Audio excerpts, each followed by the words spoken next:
Hello everyone. Today I am popping on to talk to you about week 2 spelling, word work, and kind of literacy centers and what I do throughout the week for spelling and word work. So essentially I work out of 2 main binders and then I have a couple extra things. So I'm going to go through and share some of those ideas with you. So we do short I week 2. Week 1 is short A, week 2 is short I. You may be wondering, why did I skip short E? Well, I'm going to get to it, but research shows that short I shows up more, so I tried to introduce the vowels based on research. So the second week of school, our spelling words are 6 is him, pin, big, it, in, and did. So they look like this on my little cards. And if you don't do spelling, you could still use this as word work. I call it word building, so they're building our words. So this little sheet goes home with the kids. We glue a half sheet in our marble book so the kids can take their marble books to the word workstation if they need practice throughout the week. That is something they can do during their literacy session. So a lot of times these activities, after we've done them over and over again, they know how to do them, so they become kind of like morning work. We do word work first thing in the morning. So always on Monday we do this word building practice sheet where we look at the words, we trace the words, we write the words neatly, and then we get to make them funky. And then we kind of do some other activities here. I'll just show you. We do a lot with highlighters, highlighting the short I. We do alphabetizing. Alphabetizing is done together for the first good part of the year. That's kind of a tricky skill. I do like to offer the alphabet right here. So what we do is we look for an A. First we highlight the first letter in every word. Then we look at the A. If there's no A, we cross it off. If there's no B word, we cross it off. Let's say there's a C word, we circle it. We circle it up here. We don't cross off up here because we want to make sure we spell them correctly, and then we write it down. So this little code of alphabet letters is super helpful for the children who need it. It's a good support system. In fact, Charlie loved alphabetizing last year in my classroom, and she has Down syndrome, so she was a whippersnapper at that. She was awesome. They love word searches, mixing up. I have some games like bingo, and then always on Friday before the assessment, we do roll and write. So they roll down here are the words. They roll and write them just to kind of practice writing again. And then I love sorts. So you'll always see lots of sorts in my activities. So we would highlight the ip, we would highlight the in, we would highlight the it, and then we would highlight it down here and sort out the words. So I also have like a little posters. Actually, there's a couple that you hang up and so on. There's more activities. I'm not going to go through all of them. So that is what we do for spelling. Again, my kids come in, and once we get used to the routine, this becomes part of our morning work. So they come in and they get started on it independently. Of course, like the first month of school, we're doing these all together in whole group, and they take a little bit longer. Then I also go right into my Phonics short I binder. So here is a picture of my binder, a video of it, I should say. I keep all the activities that are movable in this little thing right here, this little pouch. And then this doesn't come with specific lesson plans. It just bullets kind of what's in here and with some ideas on how to use it. So I always put those kind of things in a clear pocket sleeve, and then any posters go after. And then I have a craft, and here's my folder, which is empty because I'm going to show you the activities that come with short I. So if you own my short I binder or my bundle of binders, you will want to go re-download short I. I went through and added some passages that I didn't have before. I thought that was an important thing to put in it. So I have 2 passages for this short I. One is called the fin, and the other one's called blip. And they come 2 different ways. One way is to check off if they practice reading, and one is there's no checking off. So with those activities, and I'm not seeing the other papers, but there are some extensions from that. Let me see if I can find them. I don't know, maybe I forgot to print them. But they can illustrate it, they can sort and find the short I words, and then use a word in a sentence. So then for short I, some of the other things we do, picture sorts, we do spell the word, And then we do word ending sorts, lots of gluing, lots of glue sticks in my classroom. And then I'm a huge proponent of real versus nonsense. So we do a lot of those sorts because I really want the kids looking at the letters and the sounds and putting them together and deciding is that a real word or a nonsense word. So by the end of first grade, my kids are really good at that skill. So along with that binder are some manipulative things, some things that I also put in tubs. As I was saying before, they come in the morning, and as we get into the routine, they might do word building on Monday, and then at their table would be another extension activity, which is some of the things I'm going to share with you right now.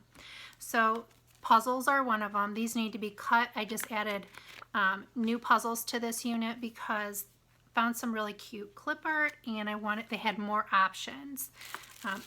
These are my old ones. They store in these little Ziploc baggies, so I can just put them.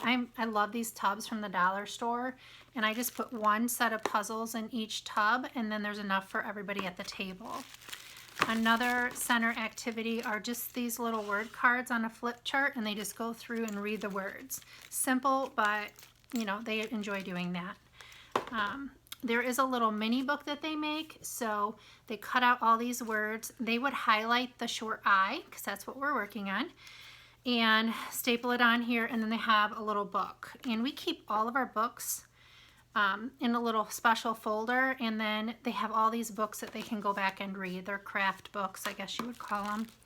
And finally, real versus nonsense sort. So I have this chart here, and you just lay it down, and then each kid gets a container of cards, and they just sort them out.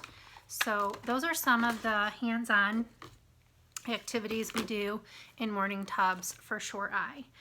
I also want to mention some other fun things that I have available that we do as well. So I've never talked about this on video, but kids think stinky things are funny. So I have this deck of cards that I started this line prior to COVID, and I'm going to finish it this year. It's called Something Stinks.